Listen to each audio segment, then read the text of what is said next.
episode of 80-Bit Podsmash, Where Gaming Goes to Grab a Beer. We are your hosts, Penguin and Termite. and we are a weekly video game podcast centering smashing the ideas of video games with culture, art, politics, science, and other things that we care about. Woohoo! We are today drinking... I think it's a return beer. I think we've had this before on the show. Oh, is it? Oh, probably. So I went to Wawa because I needed gas to get here. Yeah. And Wawa has a horrible selection of beer. Yes. But they also have a beer walk-in refrigerator now. Which is so weird to me, like, especially with the current climate of, like, craft beer popularity, you'd think that they would take advantage of their giant walk-in cooler to have more selection. Yeah, but it's like a whole wall of Coors Light, Miller Lite, Bud Light, and Bud Light Platinum, and Yuengling. Maybe some Stella. Yeah. Little Modelo. Yeah, times are tight, y'all. We haven't been able to have, like, cool beers on the podcast for a while because just we were trying to be affordable and efficient. Yes. But eventually, when things kind of like... We will become the PBR podcast before it's over. Eventually, we'll try to get some craft beers, especially when Christmas comes around. Hopefully, we'll be able to splurge a little bit more and get some fun, exciting beers. Get some Mad Elf. Get some gingerbread stout. Oh, the calendar came out for that. Oh, did it? It did. They're having some like so many new ones. Dude. They're having ridiculous. Oh my gosh, yeah, they're having some like thing too. I saw some event on Facebook that was like gingerbread stout and like cookies, milk, and stories or something like that. Like some kind of event. It looks sweet. It looks like it'd be really fun. I love. There's a brewery for those who are out of the area. There's a brewery down in Richmond called Hardywood. They probably ship around the United States. They're at least their main selection. But yeah, they have every year they do a gingerbread stout that is awesome, and they have so many different versions of it. They have like a bourbon barrel gingerbread stout, and last year they did a they called it double barrel. Oh, okay, and they aged it in 2 different barrels, different types of barrels, whiskey and bourbon. Gosh, it was so good. Yeah, it was nuts. They have like gingerbread stout, and then they take the gingerbread stout and age it in bourbon barrels. So you have a bourbon barrel gingerbread stout. Then they take the gingerbread stout and they have one. They condition it with coffee. Yeah, that's what it was. The Christmas morning or the Kentucky Christmas morning or something. Kentucky like that. Christmas morning is Christmas morning heart is the gingerbread stout aged in bourbon barrels. Oh my gosh! So it's like and that's just the 4 beers. Yeah, there's like 6 this year. If not, no, there's more actually. There's a thing called a huge GBS or something. Mega GBS. I don't even know what that is. That's new this year. Right. Mega GBS. What is that? Right. Usually like every year, Termite and I and like a friend. Friends of our show. One of the friends of our show. Nathan Thomas, shout out. You probably don't listen to this, but it's okay. John Raff does too. And so we'll usually go stand in line for the release. And it's usually really cold because it's December. So we're all standing there freezing our giblets off. Giblet. But it's always a fun little event. So we usually grab a couple bottles. We usually grab some bottles for people who pay us ahead of time. So it's good fun. Forward to that. Yeah, so tonight we're drinking Sam Adams Oktoberfest. Yeah. Which is, but hey, it's October. Good. And I know that time. The actual Oktoberfest has nothing to do with the month of October. Right. But it's that time of year. It's like September in Germany. But it's exactly. It's like it's like a good fall. It's always a good fall beer. And I used to kind of look down on Sam Adams because they were trying really hard to be. They started the craft beer movement. You can't look down on them. Did they really? Yeah. Did they really though? Sam Adams made craft beer cool to the masses. They didn't start the movement though. They paved the way to allow craft beer makers to make money. On the craft beer movement. There's a difference. Nevertheless, because of that, I've always kind of looked down on them. But like their beer is actually pretty good. Their Boston Lager is not great. It is good. I don't think the Boston Lager is great, but some of their I like some of their other beers. Yeah, so. Oktoberfest is a champ. I look forward to this every year. Mm-hmm. So that's what we're drinking. Do you want to describe it? Hearty and smooth Marzen. I thought you were gonna like actually describe what you're. It's just like malty, full-bodied, kind of like nothing crazy. There's hardly any hops in it at all, and it's got a nice little sweet aftertaste that stays on your tongue for a while. Yep, that's about it. So what's our podcast about today? We are going to talk about we have a whole new series. Another series? What? Yeah. On top of all the other series we do? Well, we have like 3.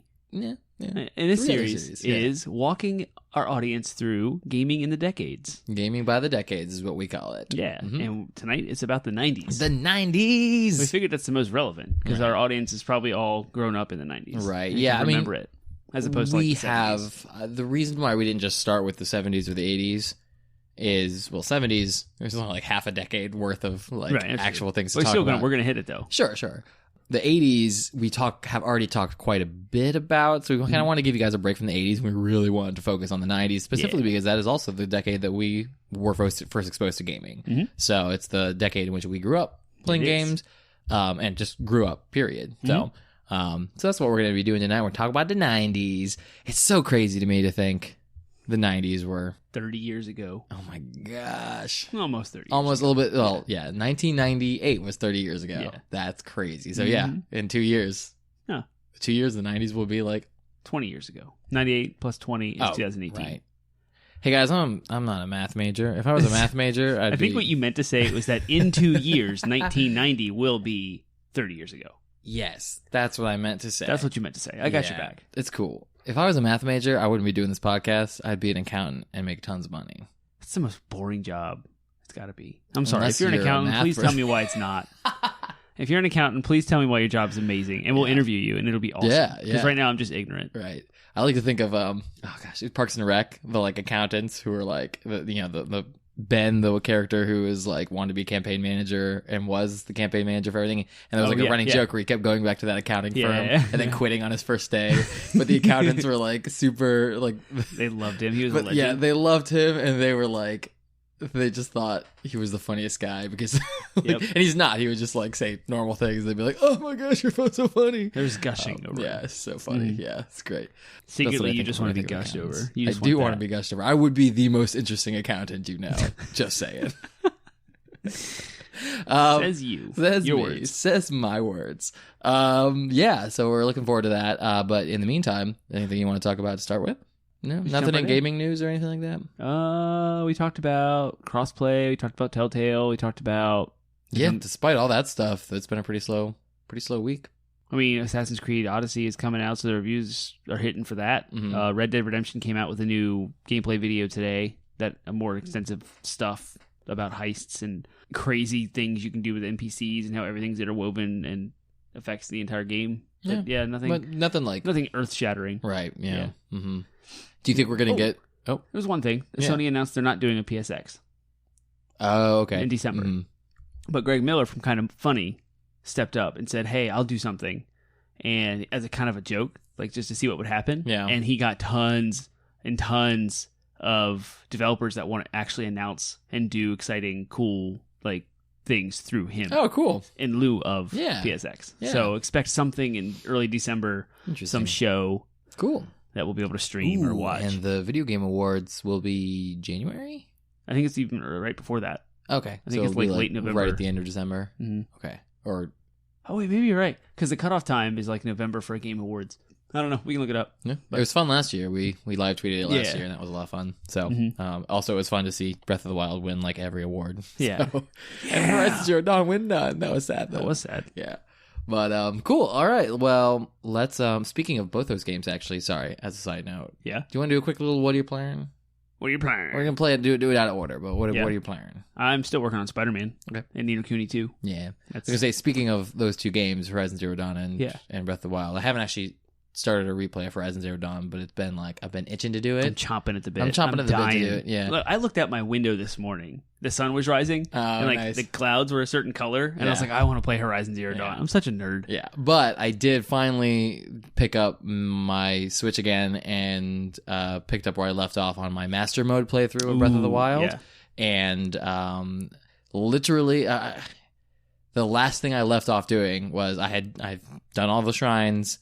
I did all the memories and everything. You did 120 shrines? I did all the in Master Mode? They're easy. The difficulty of the shrines doesn't actually go up unless you're fighting something. No, it's just that you did it twice. Right, yeah. Mm-hmm. So you did 120 shrines on the regular mode, and then 120 more shrines in Master over Mode. 2 years, like almost two, well, I guess a year and a half or something like that still. How many hours you got in that thing? 150?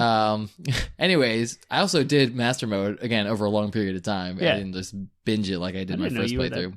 Far. Anyways, literally the last thing I left off doing was I dropped down. I was working while I was playing. I was working the late shift, so it was really slow. Yeah. I dropped down in the castle, Calamity Ganon's health bar comes up, and then I had to pause it because I got a call. So you fired it up, and you're like, oh. Yeah, I'm like, okay, well. So, so I'm about to finish Breath of the Wild again, my second playthrough on Master Mode. Yeah. I'm probably not going to do the Master Trials because... Oh, that's nuts. It's so hard. And on Master Mode, it's even... Yeah. Like, there are, like, you have to actually... There are like strategies online where you actually have to like ration out like specific like there are specific enemies that you will use your like 5 ancient arrows on. Yeah, it's ridiculous. So Mm-hmm. Cool. All right, so yes, Breath of the Wild is one of my favorite games, but aside from Breath of the Wild, doing this podcast is our favorite thing. Doing this podcast is our favorite thing. We are now going to do our first segment of the night, which is favorite things. And favorite things is a chance for us to kind of catch you up on the thing that we're digging this week, something we may have discovered that we like, that we're into, and I have discovered Gloomhaven. Ooh, and it is amazing. Nice. That is what everyone's saying how awesome it is. Mm-hmm. It lives up to the hype. Great. So Gloomhaven is a desktop game that plays a lot like Pathfinder, actually, or like I guess it's based in Dungeons and Dragons, right? It shares a lot. It kind of plays like an tabletop RPG, but a little bit faster paced, and it's not actually fewer actual role playing elements. Right. Like you're not sitting there like at one second you're like at one point we like ran across in the story of the game we ran across like a dude and he was like, "Do you want to sell a health potion?" And the options were yes, sell him a health potion or no. Mm-hmm. And Termite was like, "I want to kill him and take his money." And like, it's not that kind of role playing game. I'm like, darn. Yeah.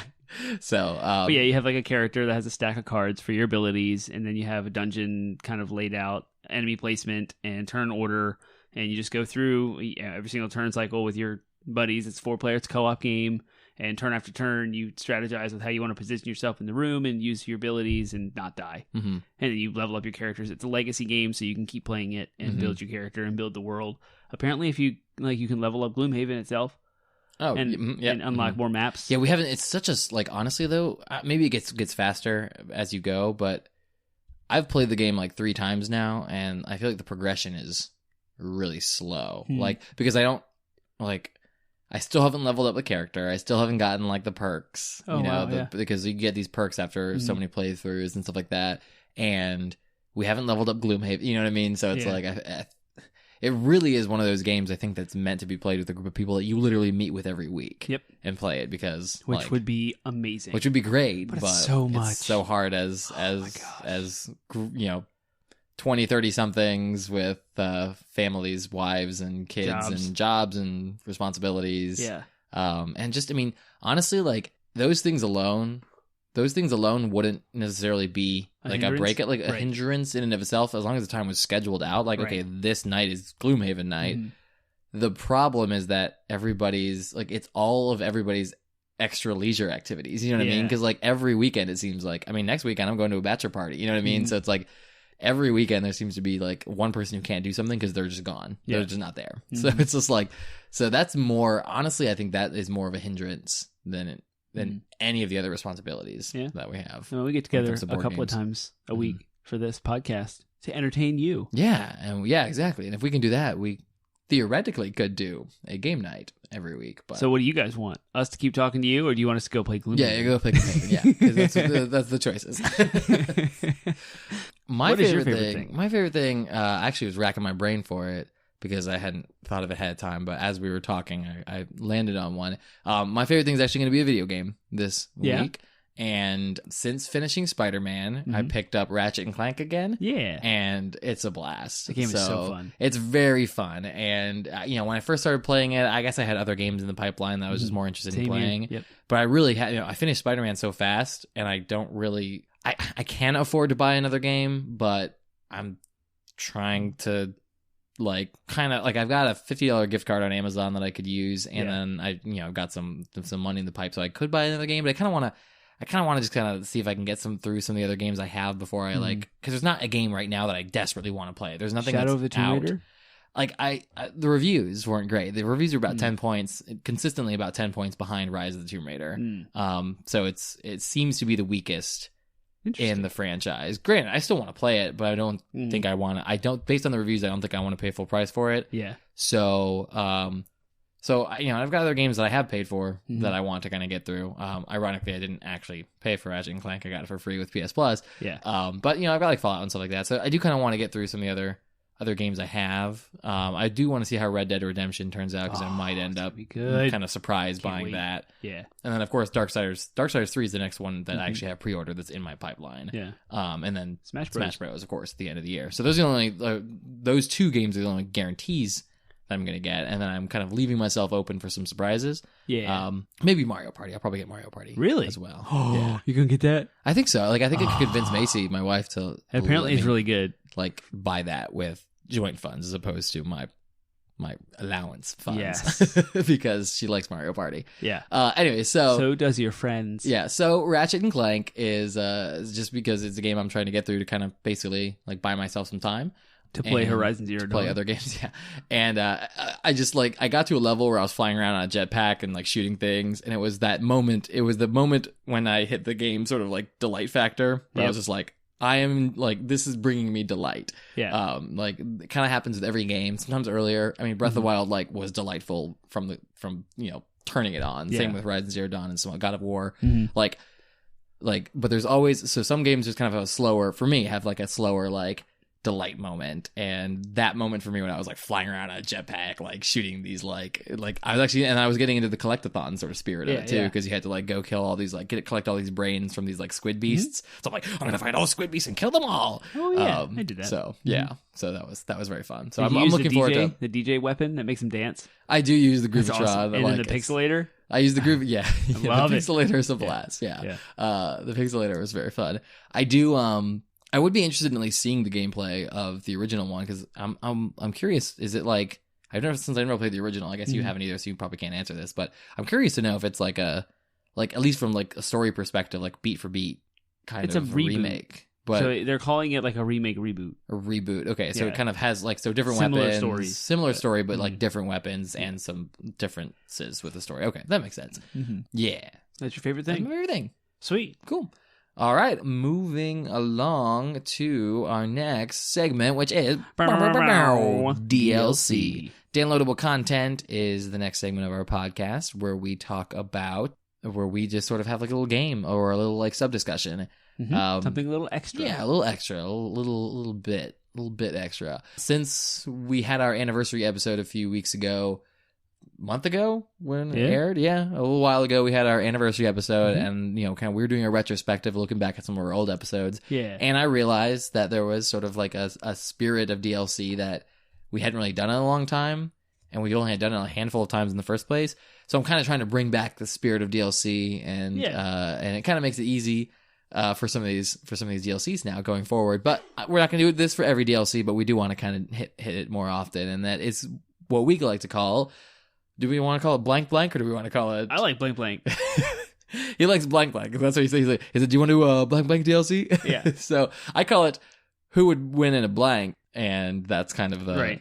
So the blank is we'll fill in the blank with like a competition of some kind. Yeah, but it is two blanks because we have characters. Right. Yeah. And so contests, we are. and we each do one of them. Blank blank. So whatever you want to call it, blank blank DLC or who would win in a blank DLC. We gonna do blank blank. We're gonna do blank blank. And so how this works is I'm going to pick two characters, and thematically this week, since we're talking about the 90s, I'm going to specifically pick two 90s celebrities, and Termite is going to pick something for them to compete in. Yes. So do you want to do the competition first, or do you want me to reveal my celebrities? What do you want to do? I'll reveal my celebrities. All right, so Celine Dion. She's a 90s celebrity because of Titanic? Yeah. Yep. Celine Dion and Bill Clinton. Wow. Bill Clinton. All right. He's kind of a celebrity. Yeah. He's a prominent figure. So yeah, I would say he's a celebrity. Great. He's definitely a 90s. Well, my contest for them was a 90s arcade beat 'em up. But those are more co-op, so it's not really a competition. But I would put them in like a Teenage Mutant Ninja Turtles or a Simpsons or X-Men. You know those arcades that have like 4 players, it's side-scroll beat 'em up games? Yeah. And they would be like the prominent figures of that arcade. Okay, so what would their abilities be? Well, I think Bill Clinton would throw cigar cases or stab you with a cigar case, however you want to look at that. Yeah. And then Celine Dion, I guess she would just sing, and then enemies would die. Like a microphone, and it would it's like it would do old damage. 90s game, so it's like all pixelated and stuff. So it'd like have rainbow little, color music notes, zaps, or like and little zaps. Exactly. Yeah. Mm-hmm. I like to think she'd have some super ability called "My Heart Will Go On." And so the super ability, she would go near, and then all the enemies would come near her, and then far, and then she would like project them across the level wherever you, and they would die. Then Bill Clinton's super ability would have to be denial. Public denial. Yeah, he would just lie. We won't say anything more. Everyone else would just die. We won't go into specifics on that. That's probably the most PG version of that event that we could talk about. Yep. So that's sweet. Okay, yeah. And who would be the better character? Probably Celine Dion. She'd wipe the floor. Yeah. You probably get higher. She'd need to be rebalanced. Yeah, people would be like, OP. "Oh, she's OP. Nerf her. Nerf Celine Like, well, Dion." Bill Clinton can nerf her. Well, then how? You're gonna get us in trouble. The FBI is gonna be listening to this, talking about former president that way. Did you? Well, since it's a kind of a co-op game that you described, did you want to add any other celebrities in there? Like, since you described it like Teenage Mutant Ninja Turtles, why don't we have two more? I'd love to have like Justin Timberlake in there doing flips and kicks and break dances and stuff. That'd be kind of cool. How about like Michael Jordan then too? Ooh, that's a good one. Yeah, so then you get like bouncing sports, you get like a couple music, and then you got a president. So he comes in and Space Jam music plays up. Yeah, totally. Yeah, sweet. I'm glad that we know enough 90s celebrities to yeah, me too. to get through that. All right, that's DLC for the day. Yay! Let us know what 90s celebrities you would want to see in a like co-op beat 'em up game, arcade game. Yeah. Or just in general, who are your favorite 90s celebrities? Sweet. All right, well, then we can move on to our main topic. So, Gaming by the Decades. It's our new series. Each of these, we're going to kind of talk about the general culture of the decade that we're talking about, and then we'll also talk specifically about gaming culture in that decade. We'll talk about the landscape, or another way of putting that is what kind of consoles and games defined the decade. And then we'll talk about the business, the actual gaming business, and whether or not it flourished and how it looked different back then from how it looks now. So cool. So the first thing that we're going to do is culture. Yeah. So what was the culture? What was the culture like surrounding video games in the 90s? So in general, the 90s is kind of looked back on as kind of a time of economic prosperity for America and the West. It's also important to note that not only was this pre-recession, the 2008 recession, when the economy started to kind of dip. Yeah, dip is a very generous term for what happened. Yeah, when the banks and housing industry decided to completely screw over the economy and just make everything difficult for everyone. But it was also pre 9/11, so pre-war on terror, pre-increase in fuel prices and stuff like that. So the 90s was just kind of a time where, in general, there was a lot of economic prosperity, and there was a lot less sort of, whatever post 9/11 world, like whatever you would describe that as, like whether it's xenophobia or obsession with sort of national security, like that kind of permeates our culture. We live in a post 9/11 world now, and like that event was just sort of so huge in our culture that it kind of changed everything, including the games that we made, and we'll talk about that more when we talk about the aughts, the 2000s. Yeah.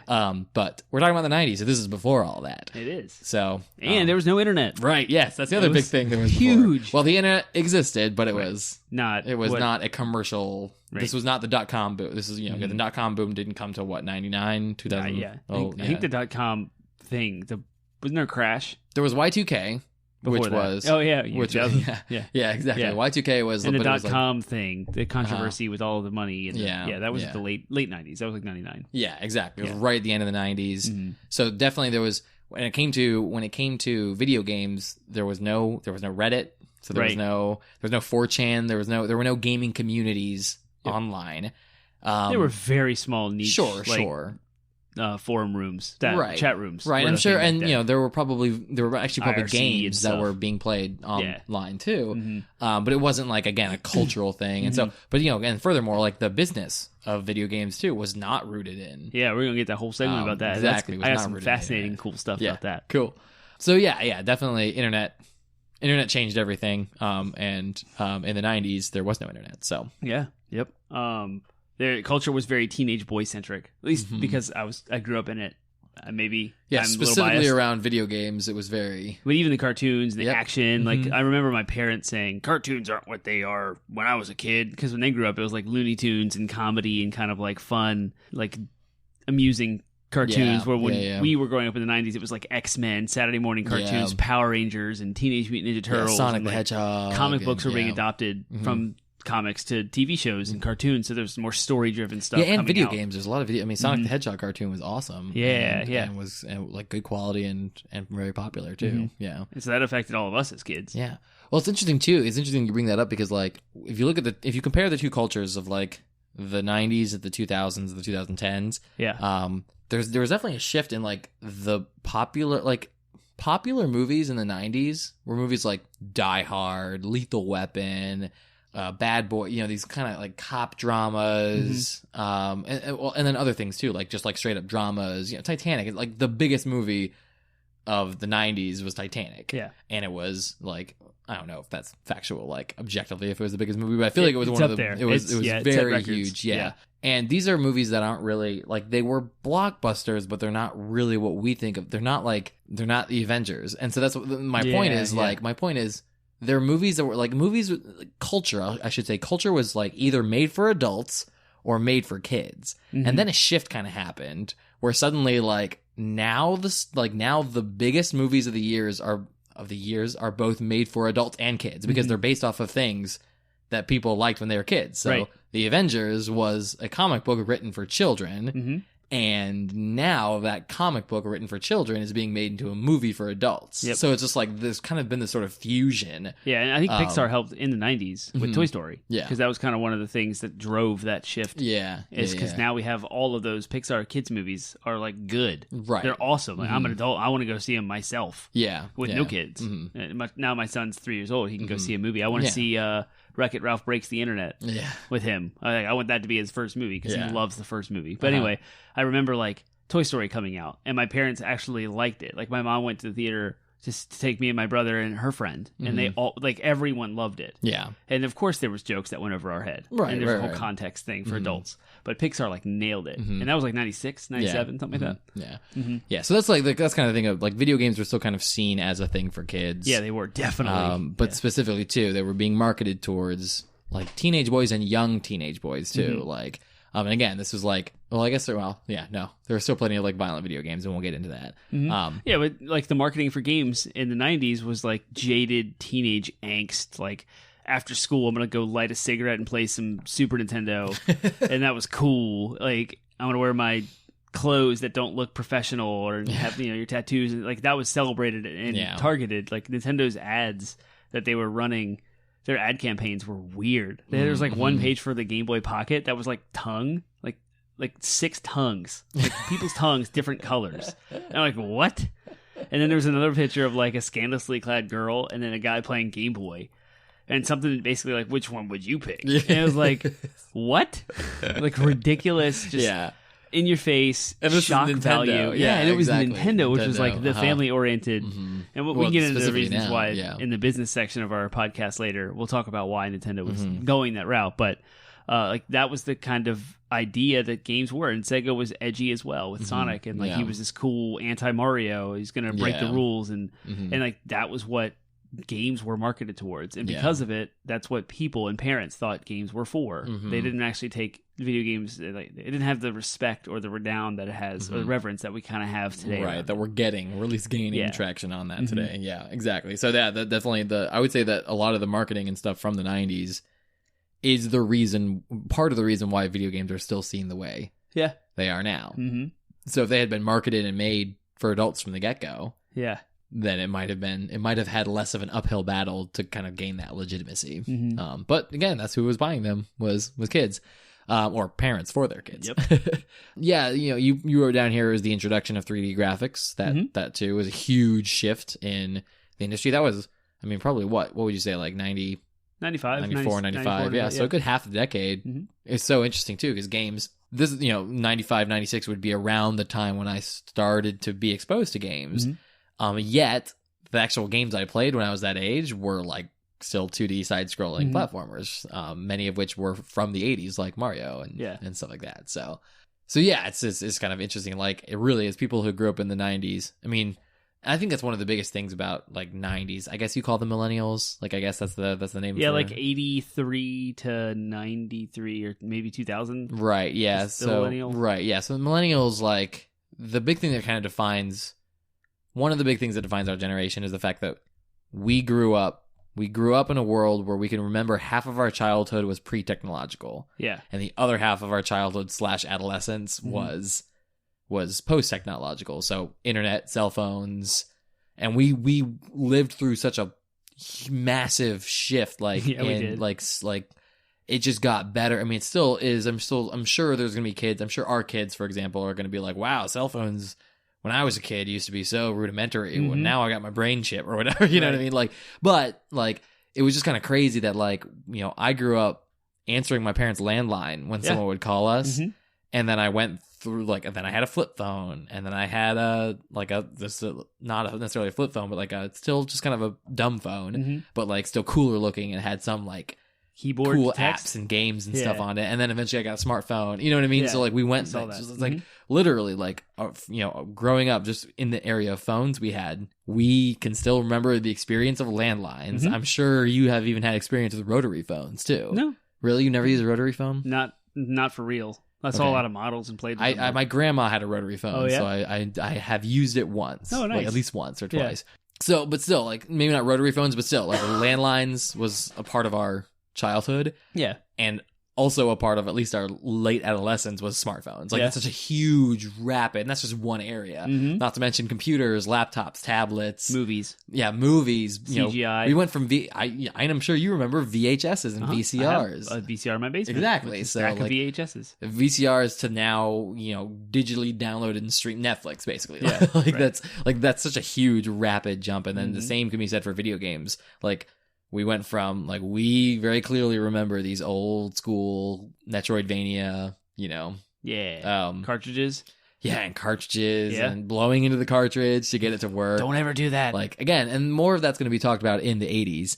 Like, and when we do this gaming by the decades for the 80s, we'll talk more about, like, those actual technologies. Yeah. But, like, again, because of where we were born and grew up in the 90s, a lot of that 80s stuff was stuff that we were still doing and playing. And then, like, now we are, you know, God of War 4K. Yeah. Freaking, like, internet 60 frames per second. Connected internet consoles. Like, Yep. They are reliant on the internet for everything they do. Yeah. If you have a PS4 and Xbox One and no internet connection, you get every buggy, crappy game that's printed to a disc because you can't patch anything.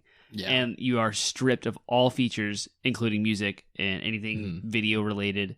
So yeah, we're So that's all just to say that like 3D graphics when they came out were huge, incredible, and like paradigm shifting. Yeah, and it's so crazy. Like, you know, when I first played Star Fox 64, or when I first played Yoshi's Story, Super Mario, Ocarina of Time, all of these games that were like my first exposure to like 3D games, it was to me the same feeling as cracking open God of War. In fact, maybe even more so. Like just the marveling at like, this is what can be done. Going back now, of course, and playing those games in comparison is like, but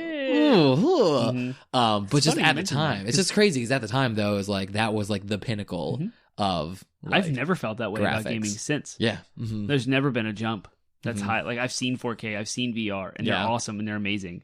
But that jump to 3D, it just completely changed everything. Absolutely, yeah. Some other things. Oh, other things you wrote down were ESRB was established. Yeah, ESRB was established because of massive violence in video game attack in the legal realm. Yeah, senators were involved. Mortal Kombat was marketed towards kids as well, like young teenage boys. And Mortal Kombat was the first photorealistic-ish fighting game because they did some new way of filming the fighters as actors and taking their real life likelihood and putting them into the game. So they weren't pixelated down into cartoons. They looked just like actors moving on the screen. It was revolutionary for like motion capture and fighting games and stuff because Street Fighter was kind of the fighting game at the time, but it was cartoony. It was drawn. It was art.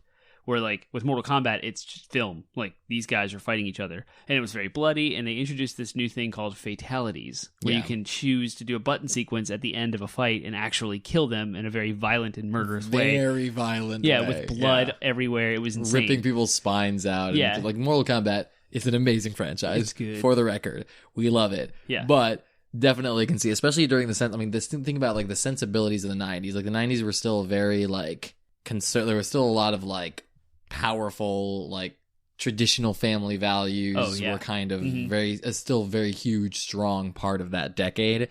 And I know like as a like historical thing, like the old Spider-Man cartoons during the '90s, if you go back and watch, like there was also a separate Spider-Man cartoon in the '80s, and like that had like people getting shot and like gunshots and like Spider-Man would like punch people in the jaw and stuff 80s, like that. Even in movies was like crazy.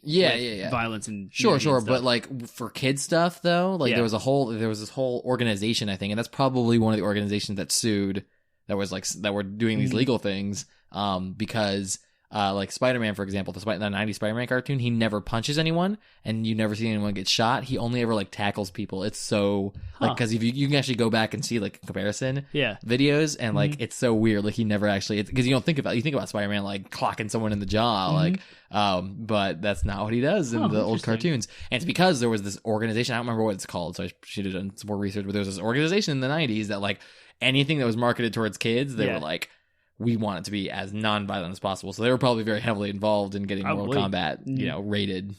And so it was interesting because this actually did go to government, and there was this pullback to say, no, we will self-regulate the electronics. I should know the organization too that ESRB stands for now was named something different back then. And they're like, we'll self-regulate. And they came down to the discussion of we're going to put a rating on every game and educate sellers and retailers about the stuff that's in them, and force the developers to print on the box like why it's rated T for teen or M for mature. So that all started in 1994-ish time frame.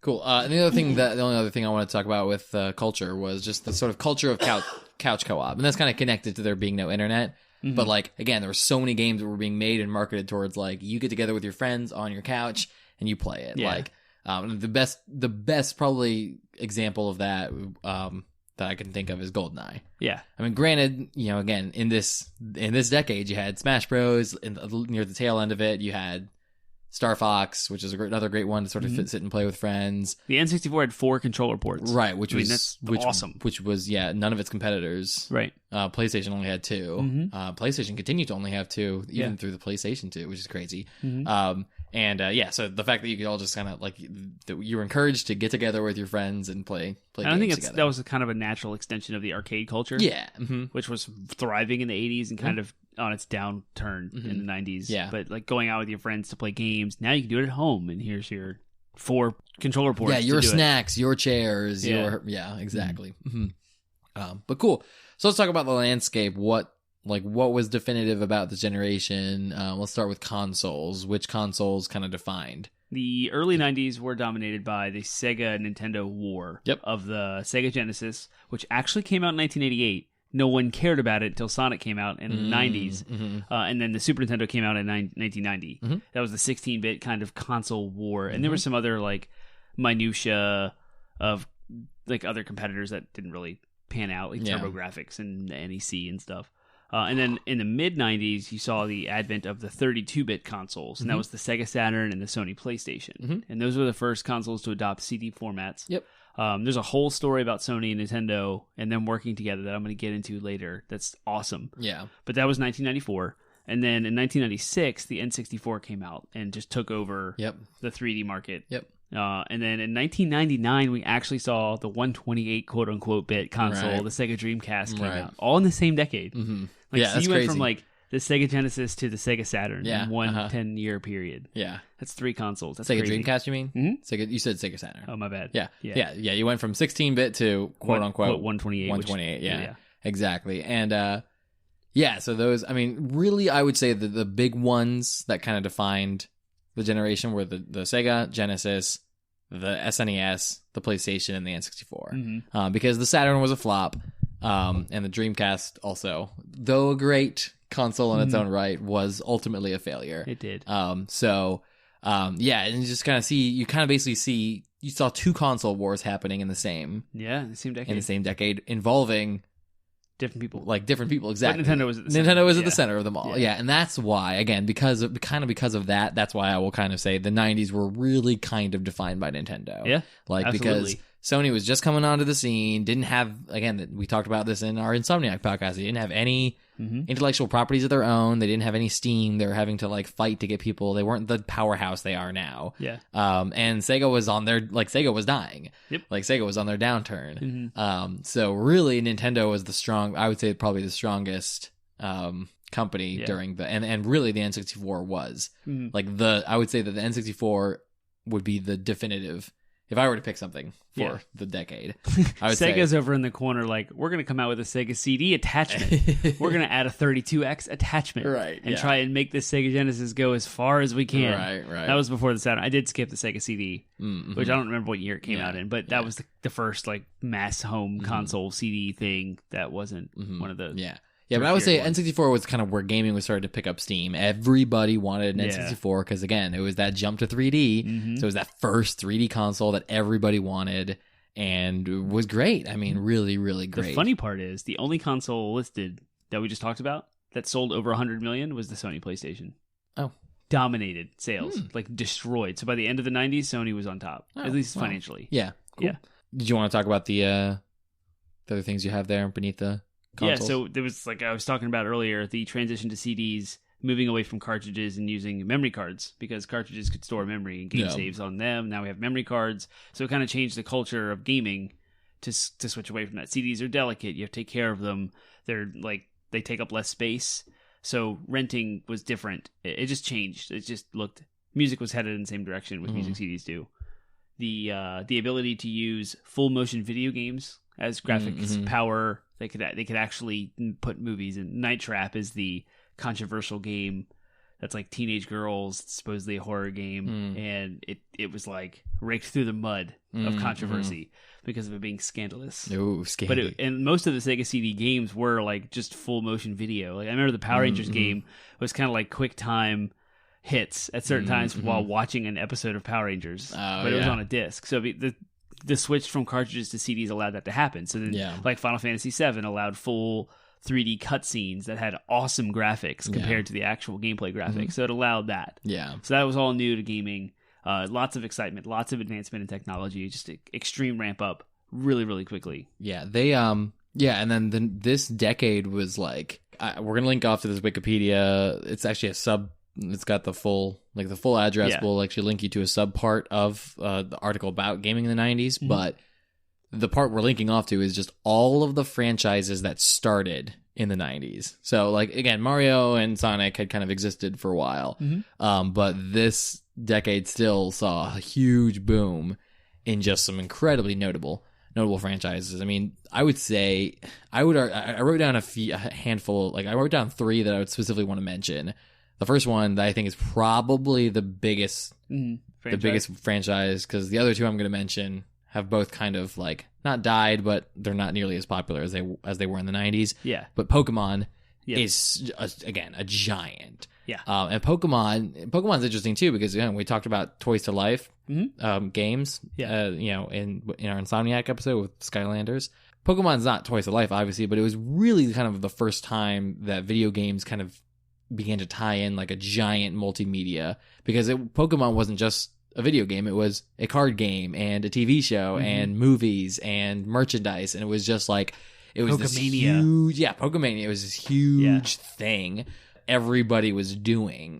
By everybody I mean all of these kids. It was revolutionary because you could take it with you and you could trade with your friends, and you had you almost owned the Pokemon you were catching in the game. Yeah, so it was almost a tangible I have this. Pokemon has always been a community driven thing, because again, the game was designed in such a way where you had to have friends who had a different copy, who had the different color or whatever, so that you could trade them the Pokemon that you couldn't, you could trade between each other to get the Pokemon that you could just be super rich, buy 2 Game Boys, 2 Pokemon, and a link cable, link cable yourself together. Yeah.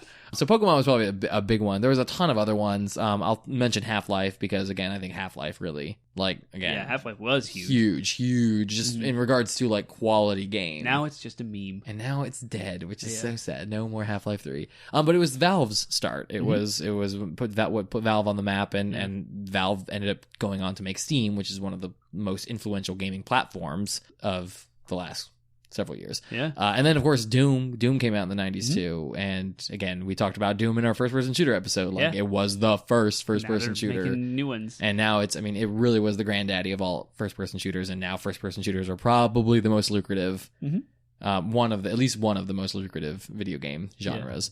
There was a ton. This article, you got to just look at this like Wikipedia thing, because I was just looking at it. It was like, oh my gosh, like Diablo, all of the Blizzard stuff, Diablo, StarCraft, Warcraft, all of them. In the 90s. In the 90s. Pretty much the entire roster of Smash Bros. 90s games, Though, again, things like Zelda and... Yeah, they were a little older. Yeah, they were a little bit older, So a lot of those actually weren't listed here because though there were games that came out in the 90s that were great, amazing, revolutionary games, the actual franchises didn't start.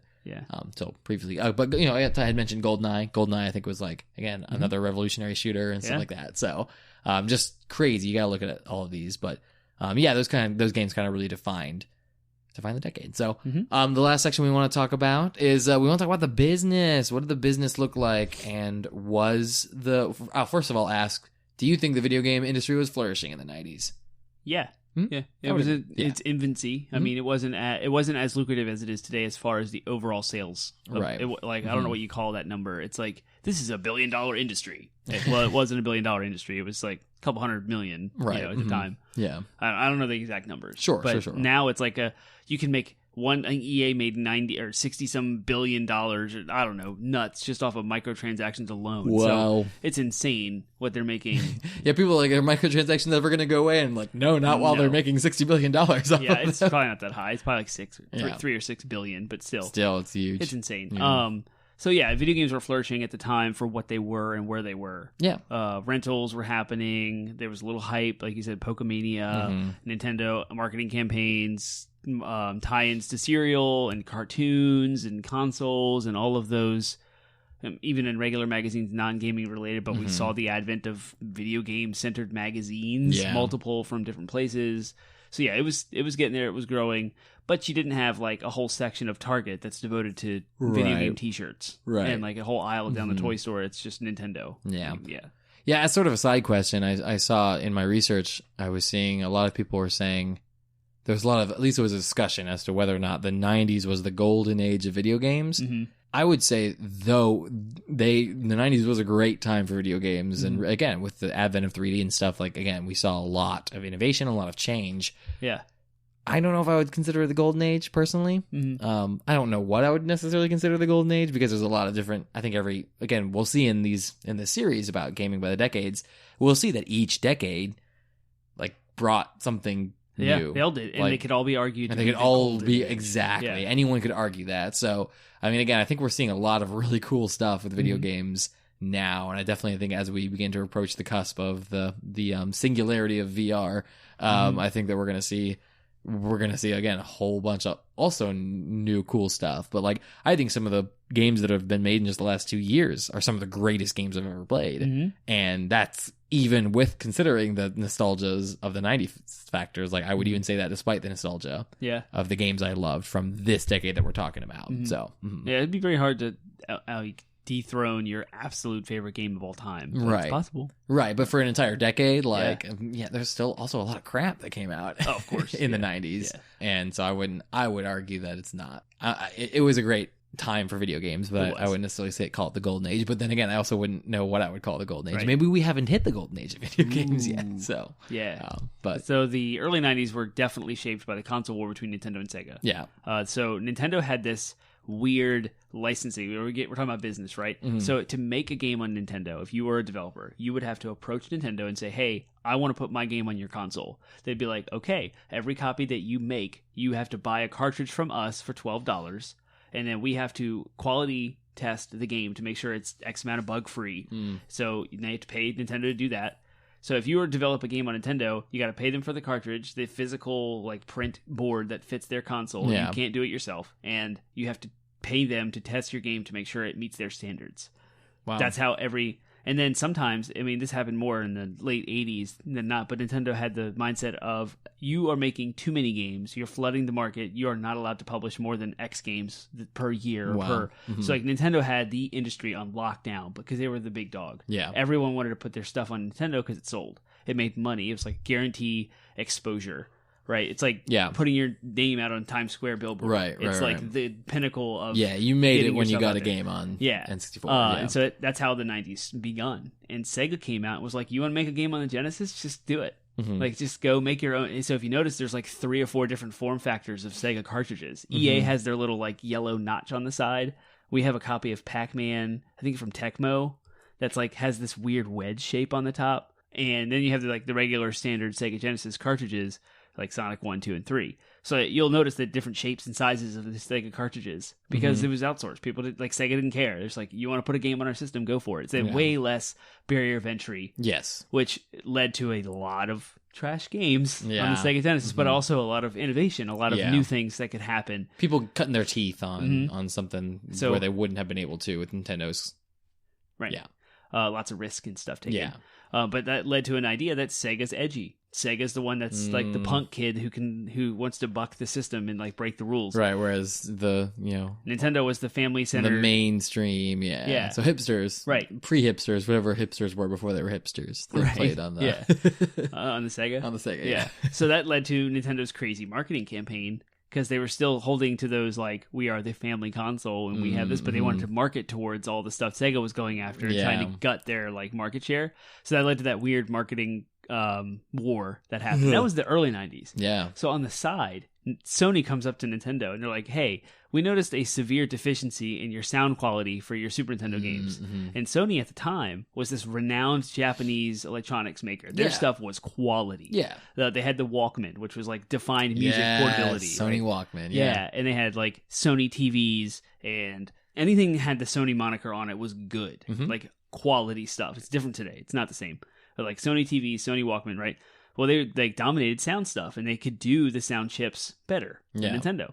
So they signed a deal with Nintendo to start doing some of their sound for their games and like put a hardware chip in the console. And then the early murmurings of the Nintendo PlayStation with Sony came out of that. Yeah. And so at like CES 95, Nintendo comes out and says, we're going to make a new console with this European developer named Philips. Nintendo changed their mind last minute because Sony was threatening to take too much of the cut. Because Sony would have gotten licensing money across every game ever made on the Nintendo PlayStation. And I guess Philips didn't have as much demand for money. Yeah. Well, Sony's also Japanese. So it was like this Eastern culture like gut because Philips was a European country. Right, wow. So Nintendo teamed up with a Westerner instead of a national. Yeah. So there was this like weird culture stuff happening too. And so Sony was set financially. They didn't need to make their own console. In fact, there was a question as to why they had all this money from all these other electronics that they dominated, and they're working on their new portable disc player. So really, the PlayStation exists just to screw. Yes, literally, it's just a big middle finger to Nintendo. So crazy. Yeah. And Nintendo did this to try and stifle another behemoth, because they didn't want to fight a console war on two fronts. Yeah. They're already fighting Sega. They don't want another one. So the whole motivation for Nintendo was Sony wants too much money. They're taking too much power from us. So let's not work with them. Ended up creating Sony PlayStation inadvertently, which outsold every Nintendo console except for the NES. Yeah, that's crazy. So anyway, like all of that happened in the 90s. Super dramatic. Can you imagine if they had just... That's an alternate universe I want to visit, is the Nintendo... Yeah. Like, you know what I mean? Like what would have happened if the PlayStation 1 had never come out, then inevitably the PlayStation 2 never would have come out. Instead, Sony probably would have never entered the gaming market. The quote unquote GameCube would have had like Sony Sony sound equipment in it, and might have even been better. You know what I mean? Like that's crazy. You know, it could have been like a direct competition between Nintendo and Microsoft instead, which would have been a console war that I would love to see how that would have Well, without the PlayStation, the Saturn and the Dreamcast would have sold more, so Sega may not have died. Interesting. That's... Whoa! Yeah. Dude, we should do an episode about alternate realities. Extended DLC episode. That's cool. That'd be sweet. So all that was happening on the business side of games. Quite different from what we're seeing today. Right, yeah. It's just fascinating. Like the 90s are awesome when it comes to games. Yeah. Negative side of the business of all that is the arcades kind of died. Yeah. That happened in the 90s. Yep. Because consoles got good. I do think that given the trajectory of like where technology was headed and where it is now, if it didn't happen then, it would have happened with the internet anyways. Yeah. Like the internet would have been like nail in that coffin. For sure. Yeah. It was kind of arcades were an inevitable loss.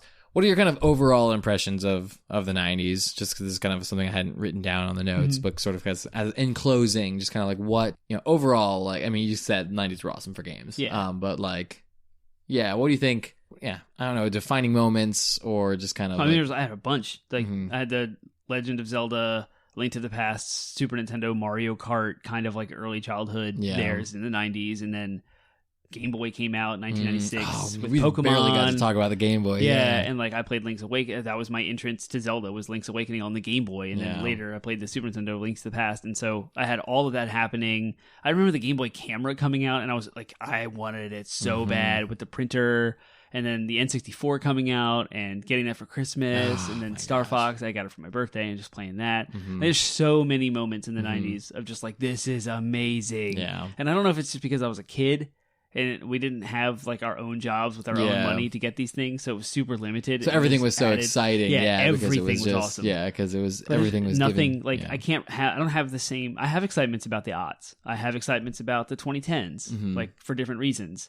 But there's not as many. Right, it's kind of just a magic. Yeah, and again, I do think so much of that has to do with childhood. Like if you had been born earlier and you were a 20-something in the 90s, I'm sure we have listeners who that does apply to. Yeah. That can probably shed some light, maybe give us an alternate perspective, because we're just coming at it from like bright-eyed kids where everything was amazing. Right. I'm sure I would love to hear the perspective of someone who kind of like could take the same critical eye of an adult towards the 90s that we now take towards the aughts and the 2010s. We need to find a 90s adult gamer. Yeah. So if you're out there, just like shoot us a message. Between your 40s and 50s. We can hear your thoughts. Yeah. And you want to come talk to us. Yeah. That'd be sweet. Yeah, absolutely. We'd love to hear what your impressions of the 90s were versus the 80s or 70s or even the aughts and 2010s. So, cool. See, I would say the aughts would be my second favorite decade. And I have lots of reasons for that. But yeah, it's like extended childhood. Yeah, like, yeah. We'll talk more about the aughts when we do that episode. So, but what about you? Anything? Oh, I mean, I'm with you there. It's the same kind of thing. Like everything was magical. I miss the forced couch co-op of the 90s. I guess is kind of the best way of putting it. Like no internet, and I also, I mean, one thing we didn't talk about a lot. I mean, just in the same way that we kind of brushed over Game Boy, and that was the dawn of portable gaming. Like that's a huge thing too. Like that's kind of found its epitome in the Switch and cell phones. The other thing we didn't talk about was there was a lot of cool stuff happening on PCs. In fact, two of those games that I talked about as like definitive for the decade were PC games. Doom and Half-Life were both huge PC games. So PC was doing some pretty interesting stuff too, and there was a lot of I think the games. EverQuest was 90s, wasn't it? Yeah. Yeah. That was the first or MMO. If not, it definitely Ultima. Yeah, exactly. Yeah. So like there is a lot going on in the and I do remember doing a lot of, again, I had only one console, and so the rest of the games I played were PC games. In fact, I probably played PC games before I had a console anyways. All the Blizzard, like you mentioned. Yeah, Blizzard stuff, and I mean even things like Commander Keen and some of those like little flash games and stuff like that. I'd play on the PC, and I had friends that had PCs that we'd play games Flash on. Games. Yeah, that was a thing in the 90s too. Mostly the early aughts. But beginning in the late 90s. Yeah, so it's just so I just have a lot of good memories. Again, I remember going over to a friend's house and watching him play Mortal Kombat 3. Yes. Because I wasn't allowed to play it, but I went over to a friend's house and watched them. I remember fatalities. I remember how they like got crazy too. Like you had fatalities and then fatality 2 and then babyalities and animalities and all the like bonkers, like everything. Yeah, exactly. So everything just got kind of crazy. It did. It was fun. There was just a lot of fun. There was a lot of joy in the 90s. But again, it was all like, I think about more than anything, I think about just the environment of playing games. Like, I just like there's a lot of associations I have with like going over to a friend's house whose like parents smoked a lot and just being in the like like the smell of like the smell of a house that has had prolonged cigarette usage inside of it. Yeah. Like because that's a very specific smell. But it again, is. like the olfactory, Yep. associations in my house, like there was no smoking in my house, but I remember I associate. I remember going over to a friend's house and playing Gauntlet, and the smell of cigarettes will bring that back to me. Yeah. And just I remember basically it was my friend's PC. I had a friend whose PC, a neighbor whose PC was in a sunroom, and a sunroom of their house. It wasn't even an actual room. It was just this wooden room that had big windows that light came through. And that's where I remember playing most Final Fantasy 7 and nice. Most of these a lot of these games. So it's just the environment, because it wasn't, again, when we started to get older and be able to kind of cultivate our gaming rooms and gaming environments, it began to change. It became a different thing. But the 90s for me was really just playing wherever and with whatever, beanbag chairs and whatever they just had, fold out chair, just whatever janky TV setup, things it was so it felt so cavalier and renegade because we didn't have the means to kind of cultivate. And gaming wasn't prominent enough to make families want to accommodate those into their furniture or into their rooms. It was this add-on. I had all my games in our bedrooms, and we had TVs in our bedrooms. Yes, exactly. Yeah. But TVs that you basically just dragged, the old janky, not the good nice TV that your family bought. It was always, and you weren't allowed to hook up your console to that. No, burn-in you will happen. You had to get the old CTR cathode ray tube that it's got wood paneling on it, and you have to turn the knobs, and every once in a while you have to hit it because it gets all static. That was what gaming. For me, just because I was a kid.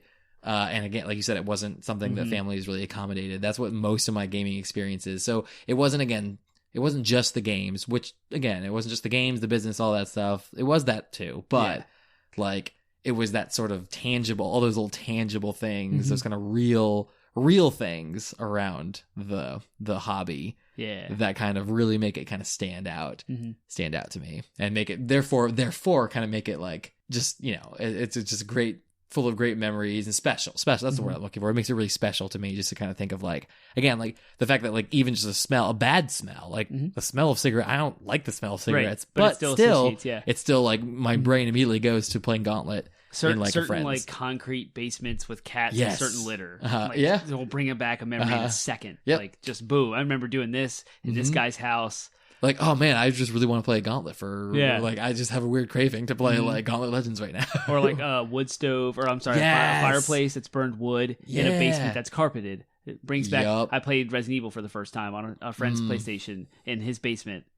My friend, one of my best friends, Nate. He's so I think I mentioned him. Yeah, he had he had an NES, and we would play Zelda.